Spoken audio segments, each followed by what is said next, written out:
ఆ! అలాగే heads of the state మధ్యలో చాలా మాటలు జరుగుతాయండి. కొన్ని ఇన్ఫార్మల్‌గా అంటే ఏకంగా బిహైండ్ ద కర్టెన్ అంటారు.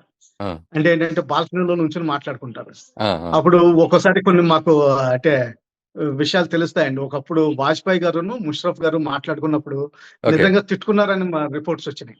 అచ్చా! అచ్చా! ఓకే. ఎనకాల ఆ! ఆ! అంటే కానీ జస్ట్ మాట్లాడుకున్నారు యాక్చువల్లీ అంతేగా. ఆ! ఆ! స్క్రీన్ ఎనకాల అంటే మధ్యలో మాటలు తర్వాత 5 నిమిషాలు బయటికెళ్లారండి. బాల్కనీలో నుంచున్నారు. హ్మ్. కేవలం వాళ్ళిద్దరే ఉన్నారు. ఇంకెవరు లేరు. ఆ! వాళ్ళ మధ్యన ఏమి ట్రాన్స్‌ఫర్ అయిందో ఎవరికీ తెలీదు. తెలీదు. కానీ అంటే వినవచ్చే రిపోర్ట్‌లేంటంటే నిజంగా తిట్టుకున్నారని. ఆ! అంటే ఇగ ఇండియా, పాకిస్తాన్ వాళ్ళిద్దరు కనపడ్డారంటే ఇంక తిట్టుకున్నారని. తిట్టుకున్నారని. ఆ! ఓకే. ఇక్కడ ఇంకొకటి సార్, ఇప్పుడు ట్రంప్ గూడా ఇందాక ఆయన మాట్లాడుతున్న ఇప్పుడొచ్చిన అప్డేట్ ఏంటంటే సార్, టెర్రిఫిక్ మోదీతో నేను మాట్లాడాను. అటు పాకిస్తాన్‌తో గూడా మాట్లాడాను. ఏంటి మీ ఇద్దరి మధ్యలో ఏం జరుగుతుంది అంటే, చాలా హేట్రెడ్ కనపడ్డది వాళ్ళ మధ్యలో. సో, నేను యుద్ధాన్ని ఆపాను. నేను వాళ్ళకి ఫోన్ చేసి మాట్లాడాను అన్నారు. ఇక్కడ మనకు పార్లమెంట్‌లో మొత్తానికి ఎస్. జయశంకర్ ఆయన ఏమంటారంటే, జూన్ 17థ్ లాస్ట్ ఫోన్ కాల్. ఏది ఏప్రిల్ 22 పహల్గామ్ అటాక్ తర్వాత సింపతి కాల్ ఒకటొచ్చింది. ఆ తర్వాత మళ్ళీ జూన్ 17థ్ మాత్రమే ఇన్విటేషన్ ఏదో కాల్ అని చెప్పారు. ఇంకా అసలు తర్వాత లేదు, అంతకు ముందు లేదు అని. ఈయన మాత్రం నెలకు 4 సార్లు చేస్తున్నా మిస్డ్ కాల్ ఎక్కువ పడుతున్నాయి అన్నట్టుగా మాట్లాడుతున్నాడు ట్రంప్. జనరల్‌గా హెడ్ ఆఫ్ ది స్టేట్స్ వేరే వాళ్ళ కాల్ రిజెక్ట్ చేయరండి. హ్మ్. ఎంత కోపం ఉన్నా గాని రిజెక్ట్ చేయరు. ఆ! దానికి ఆ సౌమ్యత అది ఆ maturity level prime minister he is representing 140 crore people అండి. యెస్. ప్రపంచంలో ఎగ్జాక్ట్‌లీ. ప్రతి ఆరో మనిషికి హి ఈస్ రిప్రజెంటింగ్. అవును. అలాగే అమెరికాని కూడా తీసుకుంటే 40,00,00,000 వాళ్ళ 44, 45,00,00,000 వాళ్ళ పాపులేషన్ యేసుకున్నా గాని హ్మ్. దాదాపు మనం 200,00,00,000 అంటే హ్మ్. 25% of the world population. Hmm. జనరల్‌గా హెడ్స్ ఆఫ్ ది కాల్ స్టేట్స్‌ది రిజెక్ట్ చేయరు. హ్మ్. జనరల్‌గా ఎంత కోపమున్నా గాని. హ్మ్. ఈవెన్ ముషర్రఫ్, వాజ్పేయిదైనా గాని, హ్మ్. ఇంక్లూడింగ్ మన ఓన్ అపోజిషన్ లీడర్ గారు కూడా ఒక కాల్ చేసి ఏదైనా మాట్లాడాలనుకుంటే అవును. మాట్లాడతారు. అవును. అవును. దానికేమి ఉండదండి. ఆ! హ్మ్. ఇదేంటంటే అపోహలండి. ఒకవేళ అటెండ్ అవ్వాలనుకోకపోతే అప్పుడేంటంటే స్టాఫ్ ఆఫీసర్ ద్వారా చెప్పిస్తారు. అంటే ఇప్పుడు హ్మ్. మన ministry of external affairs Jaishankar గారు ఉన్నారు. లేతే ఎన్ఎస్ఏ డోవల్ గారు వాళ్ళు ఈక్వలెంట్ తోటి చెప్పి ఏం మాట్లాడదలుచుకున్నారు? మా అభిప్రాయం ఇదని చెప్పేస్తారు. అంటే ఆ! బేసికల్లీ ఇదంతా మాటలు అయినట్టే లెక్క పెట్టుకోవాలి. ఆ! ఎందుకంటే అయినట్టే. స్వతహాన నోటి నుంచి రాకపోయినా గాని వీళ్ళనేమంటారంటే ప్లెనీ పొటెన్షియరీ అంబాసిడర్స్ అంటారు. ఓకే. అంటే ఏంటంటే సార్వభౌమ అంబాసిడర్‌లు. అంటే వాళ్ళకాళ్ళు ఆలోచించుకొని జవాబు ఇవ్వచ్చు. ఆ! స్వతంత్రంగా ఆలోచించి జవాబివ్వచ్చు వాళ్ళు. ఆ! ఓకే. ఆ! హ్మ్. అగ్రీమెంట్స్ కూడా చేయొచ్చు వాళ్ళు ఇన్ఫార్మల్‌గా. సంతకం హ్మ్. పెట్టకపోయినా గాని. హ్మ్. ఇటువంటివి జరుగుతాయండి నేషనల్ లెవెల్‌లో. Okay. There is nothing abnormal about it. Okay. So, ఓవరాల్‌గా సార్ ఫైనల్‌గా అంటే మీరన్నట్టు ట్రంప్ చేసే ఈ గమ్మత్తైన మాటలు, కథలు ఇప్పుడు వెనెజువేలాకి సంబంధించి గూడా ఏదో మళ్ళీ కదలికలు కనబడుతూ ఉన్నాయి.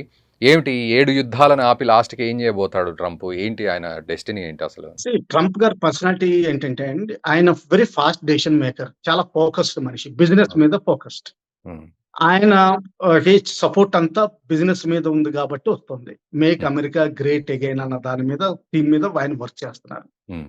అలాగే మొత్తం ఇండస్ట్రియలైజేషన్ అంతా అమెరికాకి వెనక్కి తీసుకురావాలని చూస్తున్నారు. హ్మ్. కాకపోతే ఆయన ఏంటంటే కొంచెం మీడియాకి వీటికి స్టాఫ్ గురించి వెయిట్ చేయకుండా అనౌన్స్ చేసేయడం మొదలుపెడతారు. కొంచెం హ్మ్. దీన్ని హ్మ్. ఏమంటారంటే పబ్లిక్ రిలేషన్స్‌లో కొంచెం అగ్రెసివ్ పబ్లిక్ రిలేషన్స్ చేస్తారు. అగ్రెసివ్. ఆ! సటిల్‌గా కాకుండా. హ్మ్. ఇది సటిల్‌గా ఉండాల్సింది పోయి కొంచెం అగ్రెసివ్‌గా చేస్తారు. ఓకే. అంతేనండి. ఇంకా అంతకంటే మనం ఎక్కువ మీనింగ్స్ తీసుకోకూడదు. అది ఎగ్జాక్ట్‌లీ. తప్పవుతుంది. ఇంకా యాహ్! పాకిస్తాన్ అంటారా? ఒక హ్మ్. విషయం చెప్తాను. హ్మ్. మనం పల్లెటూరికెళ్ళి చూద్దామండి. ఇద్దరు అంటే ఒక జమీందార్, ఇంకొక నంబర్ 2 జమీందార్ ఉంటారు. హ్మ్. ఒకతని పక్కన చిన్న రైతుంటాడు. హ్మ్. ఈ జమీందార్ అన్నతను ఈ నంబర్ 2 అతను ఎప్పుడు పడదండి. ఏ ఊళ్ళో అయినా సరే.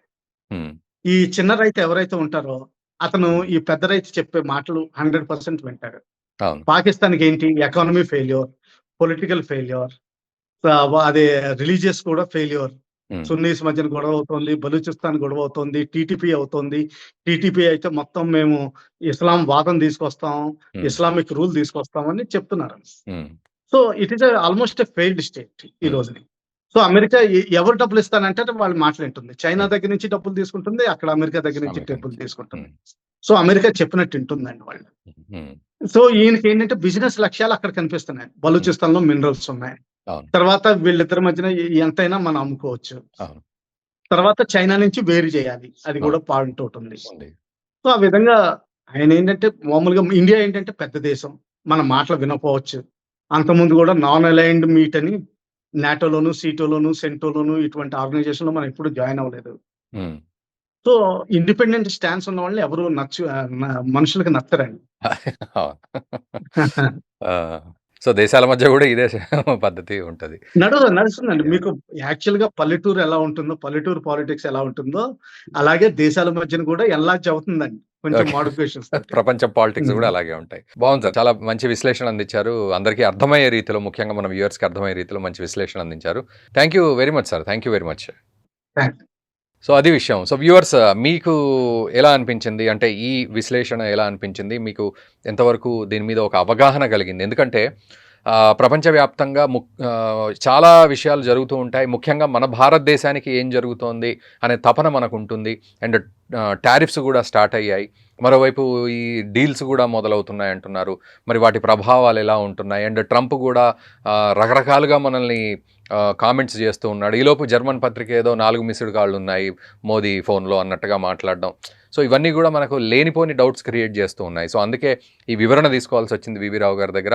చక్కటి విశ్లేషణ అందించారు. మీరు గూడా ఈ విశ్లేషణ ఎలా ఉంది ఒక్కసారి కామెంట్ చేయండి. ఇంకా ఏదైనా మీకు కావాల్సిన టాపిక్ ఉన్నా గూడా మీరు చక్కగా కామెంట్ చేయొచ్చు. ఈ టాపిక్ మీద మాట్లాడండి అని. అండ్ ఈ వీడియోని మీ మిత్రులకు గూడా షేర్ చేయండి. అండ్ మా ఛానెల్‌ని గూడా సబ్స్క్రైబ్ చేయండి. Thank you very much.